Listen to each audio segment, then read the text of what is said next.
Thomas set sail. It was a blustery, buffety day on the island of Sodor. Edward's coal cars creaked and cranked against the wind. Percy's mail cars shuttled and shivered. But Thomas hardly noticed the wind at all. He puffed into Brendam docks. The mayor of Sodor had ordered a brand new sailing boat. "I am to take the sailing boat to the mayor's launch party at the harbor," tooted Thomas excitedly. "The mayor, Sir Topham, and Lady Hat will all see the boat go into the sea for the very first time." The boat had a tall mast and was painted bright red. "It's wonderful," gasped Thomas. "It's red. I should be taking it," huffed James. "It's heavy. I should be taking it," wheezed Gordon. Cranky lowered the sailing boat onto Thomas's flatbed. "It's not too heavy for me," tooted Thomas. "You must wait for the engineer to lower the mast," snapped Cranky. "The mast will be no trouble for me," Thomas whistled, and he raced off. Thomas puffed proudly along. The wind was strong, and the boat was heavy, but not too heavy for Thomas. Thomas came to a steep hill. He chuffed hard, pulling the heavy boat. "I can do it, I can do it," he puffed. And soon he reached the top. "Hooray!" Thomas tooted. "I did it!" He felt very pleased, and he steamed on. Then Thomas met Emily. "Look at my sailing boat, Emily," Thomas tooted. "Don't you look grand," wished Emily. And Thomas knew he did. Thomas felt very grand as he steamed past Elizabeth. "Be careful with that tall boat," she hooted. "It's a very blustery day." But Thomas felt far too important to take any notice. Next, Thomas puffed towards a low bridge.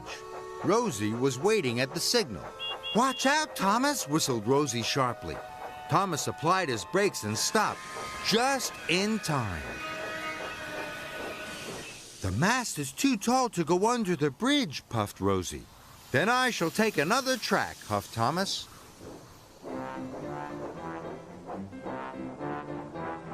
Thomas chuffed proudly on. Then there was trouble. He heard a loud crunch. Thomas looked up. Tall trees were hanging over the track.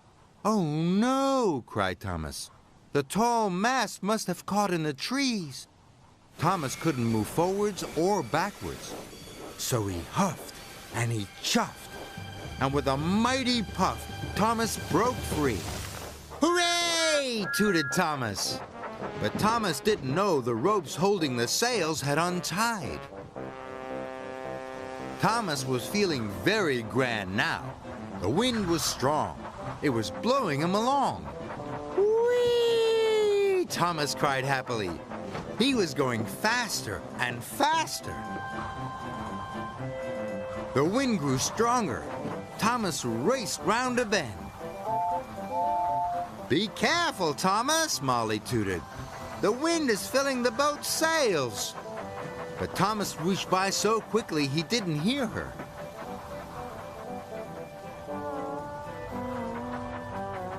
The mayor, Sir Topham, and Lady Hat were waiting at the harbor. They could see Thomas racing towards them. "Slow down, Thomas," boomed Sir Topham Hatt. But Thomas couldn't slow down. The mayor, Sir Topham, and Lady Hat could not believe their eyes. Thomas whooshed past and raced away from them. Faster and faster around a bend in the track. Suddenly the wind dropped and Thomas stopped. "Phew, If the wind picks up again, I'll never be able to stop at the harbor, he cried. The boat will not be launched, and the mayor will be very cross. Thomas knew that he had been wrong not to wait for the engineer at the docks. I must chuff back to the docks as quickly as I can, and I must bring the engineer to lower the masts, he tooted. Thomas was uncoupled from the flatbed, and he steamed off. Thomas's wheels whirred to a stop at the docks. Has the engineer arrived, Salty? Puffed Thomas. Oh, yes, me hearty, smiled Salty. Thomas was very relieved. The engineer climbed quickly into Thomas's cab, and Thomas steamed off.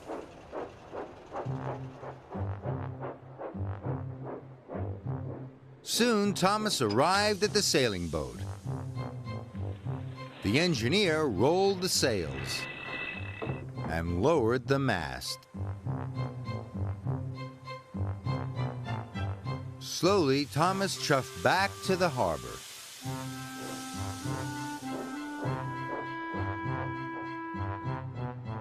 The boat was heavy. Thomas had to puff hard. This time, the wind couldn't help him. The mayor, Sir Topham Hatt, and Lady Hat were still waiting. They were happy to see Thomas, and they were happy to see the mayor's sailing boat. Thomas, boomed Sir Topham Hatt, I see you have decided that full steam is better than full sail. Aye, aye, sir, tooted Thomas. And as he watched the boat slide into the water, Thomas was very proud to be really useful.